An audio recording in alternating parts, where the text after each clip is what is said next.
寒天一个到呢，红幼婴的健康较易出问题，尤其是去喂到呼吸道方面的病毒，这是引起这个红幼婴肺炎的重要原因之一。目前，敢若一种单株抗体会使提供状况较歹早产的囡仔，先天性有心脏病，也是慢性肺病新生儿，有经过急需预防性的治疗。因过这款药啊，叫做西那吉斯，这款药啊，伫这个月会出现欠药的情形。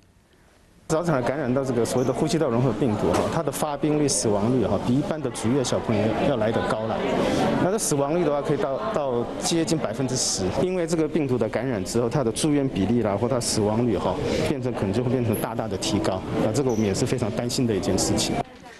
这款用做的红婴救命药物库存敢若到12月底，食药署表示讲，伊是预防呼吸道去胃道病毒感染，袂使代替这个用药。啊，若感染后严重有可能造成呼吸的衰竭、死亡。啊，依照规定，若是供应问题有出问题，厂商必须得提早6个月通知。不过这摆却伫11月初甲因通知，国外供应链出问题，恐惊欠货会欠到明年1月中。 目前国内库存呢，只欠到差不多存到12月底，欠药危机已经出现啊，上少有700个囡仔面临到 RSV 重症感染的风险。加在食药署赶紧找有意愿的这个厂商斗协助，目前呢已经有找人斗协助啊，有3天内会使审核完毕，暂时就使解决这款欠药的问题。